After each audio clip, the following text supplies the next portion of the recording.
Now you should tell about the audience your childhood. I think the audience very interested. They very want to know about this part. I read about your story because I really like your story. I read many of your book. I know, but our audience may not know. So share your childhood with our audience. Thank you. Okay. Thank you. My honor. I was born actually very special, according to my mother. The country is at war, so we have curfew time. Curfew time from 7 p.m. to 7 a.m. During that time, you cannot get out of the house. You stay where you are. If you get out, you get killed. So my mother have labor pain with me around 9 p.m. My father cannot take her to the hospital. So she had to resort to try to give birth of me. But luckily, I think this is luck in my part. My her profession is a midwife. Oh. You understand? So she got to give birth her own baby, right? Circumstances, but she gave birth her own baby. So my father will be her helper. So my father's way to help. I don't know if you know that labor pain, that doesn't happen right away. So she had pain and she stopped, she had pain and she stopped. So at about midnight, my father said, I'm so sleepy. Why don't I go to sleep? And if you really have a real labor pain, you call me. So he went, he left. And about 1 o'clock. 1 a.m. 1 a.m. My mother had real labor pain. But at that time, she's too busy with it, she forgot to call him, right? And I came out. And when I came out, my mother looked down and said, oh my God, I gave birth to a demon without arm and leg. She passed on. Fear. She just, and then she saw on the ceiling like a white woman holding a willow, and I just swept over her like this, and she woke up like this, and then she realized, my job, I still have a job to do. And then she looked down and she said, but this does not look like a baby. And she holds it, and then no arm, no leg. Then that moment she remembered, in my school, my teacher said, one in a long while, you will give birth of a child born inside a sac, S-A-C. And if you see that, you must quickly cut that sac and pull the child out, or the child will die. And she remembered that, and she yelled at my father, and at the same time she looking for the knife, the scissors, and she picked me up and she cut this and she pulled me out. My father came. My father said to me, I already purple, and that's why I have lung problem had been in my life. Then my father picked up two of my legs. This is my father's story. He keeps slapping back and forth like this until I can make a little move and cry. Because of that, I think, for that, until I was 2 years old, I was very frail child and become very sick. And my mother had to take me back to the hospital. And while in the hospital, the doctor finally called my parents, come in and say, sorry. For 2 days, the child not moving at all. We do anything, the child not responding. So bring the child home and let the child die peacefully. Oh, yeah. We don't want to do the surgery, anything, because there's no sign of life. So my mother, my father collapsed. They cried, right? So they took me home to bury. But my mother, a courageous woman, she went home, all the way home, she think, cannot be. This child born inside the sack, they're very special. How can this child die? Yeah. So she stopped, and then she said, I will try something my own. So she stopped at the pharmacy in Vietnam. I think like here too, we can buy antibiotic without medical doctor's prescription. So she bought the penicillin, and then she's injected in my butt. One injection, no sign. She did one more on this side, then she saw my body begin to move. Then she decided home. So she continued to give me penicillin, strong antibiotic, in order to remove the pus out of my lung. And that's how I can cry. And that actually, during that time, I experienced the first sign of death at 2 years old. Yeah, and then on the boat, the second sign of death. And I experienced the third one. I'll share with you later. But so my mother very curious about the child being born inside they call emperor robe, and had already dead and came into life. And she said this in her own voice. She said, if a child at 2 years old and able to wake up from death like this and live, there must be a reason, must be a purpose, right? But she curious, so she always take me to, when she heard of some famous master, some temple, she brought me to this and asked him, tell me about this child. And then tell me about this child. So that master always asked how she was born and what her birthday. Then the master said, your son, because I'm the second, my brother is the first one, right? My son very handsome boy, like 4 or 5 years old, and I was 2 to 3 years old like this. And he said, your son, very healthy, handsome boy like this, but will die young. She's very frail, skinny, look nothing, but she will be living long, and she will be actually very well known in the world. And she's not well known in her own country, but she will be traveled to another country, but not by airplane. Isn't that incredible?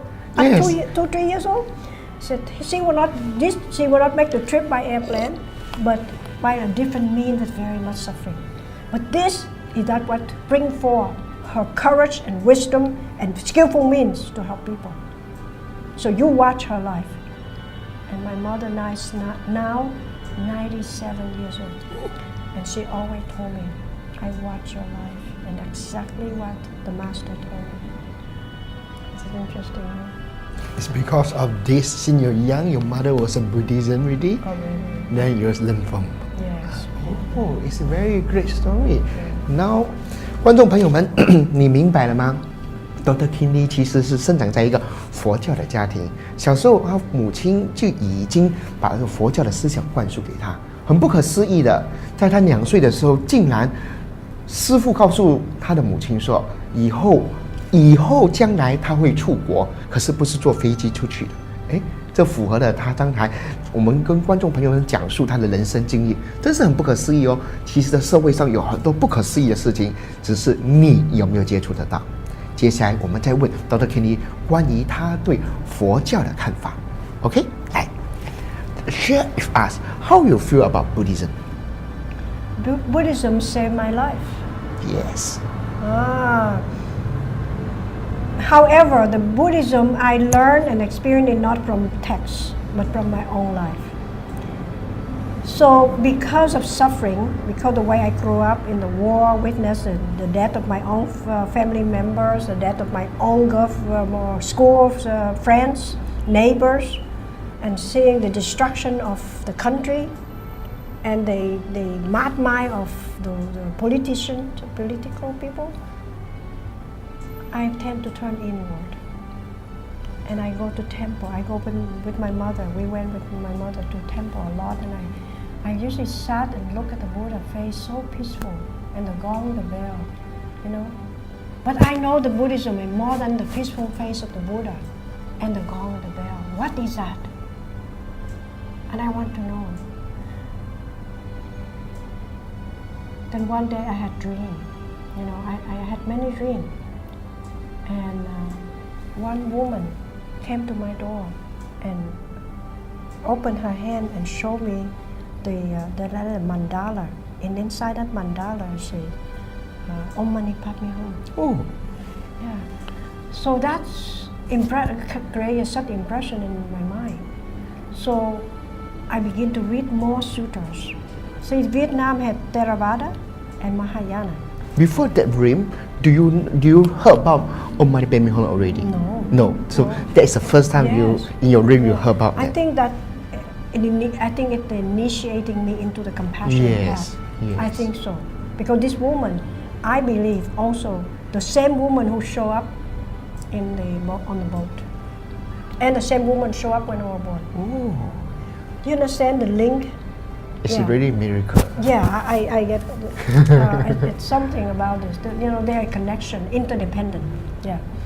So I had a lot of interest in Buddhism, and I study alone. Because anytime I go to the temple, I ask the master. They just don't have another answer for me. So I found the answer in Buddha teaching. But still, something missing until I arrived in America. And that is Vajrayana. I have read about Vajrayana in Vietnam, but very difficult at that time, which is 35 years ago. Very, very difficult to know more about what is Vajrayana, how different it is from Mahayana and Theravada, right? So my mission when I arrived in America is to find out what are the difference of the three. Yes. However, at that time, I also was bombarded with life. I must survive, right? So how did I survive? I came to America with no money, no shoes, one pair of clothes, doesn't speak much English. I don't speak English like this. Even when I try to tell my sponsor that I am homesick, and I don't know how to word homesick, and I keep crying, and she asked me, why you crying? Why you crying? Yeah, and I said to her, I'm here problem. And she said, your heart problem? I said, no, not my heart. And I said, the house, homesick, right? Home. I said, home, heart. But I couldn't put the word together, homesick, right? And they said, house, you want the house? I said, no. So you see, my English not good enough to even express my feeling. At the end, they understand. Of course. Later on, they had to They bring find out that- sponsor. yeah. No, they bring sponsor to ask me what does she mean. Oh, And I okay. said, I am homesick. Homesick. Yeah. And so how did I survive? At first, I made a lot of egg roll. Vietnamese egg rolls. You know egg roll? Yes. Yeah, I roll a lot of egg roll. Like every week I make about 500 egg roll to sell for the church. Because I'm grateful to them, right? And the people in the church love egg roll. Yeah. So I made it.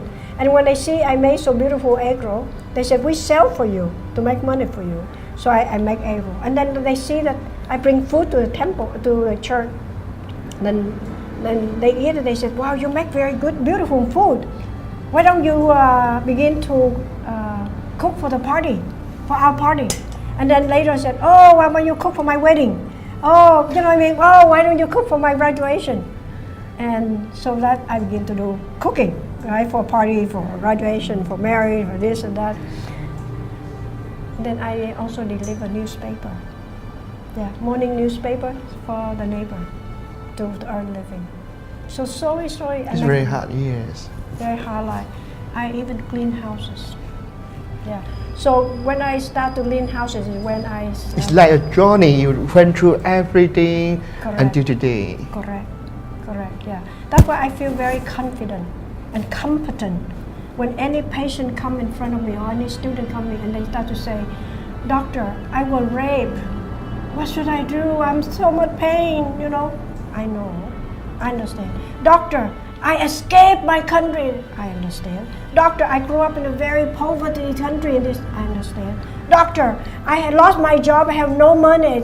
I understand. You know, doctor, I go through all this. You know, I never say, you know what? I don't understand what you're talking about. No.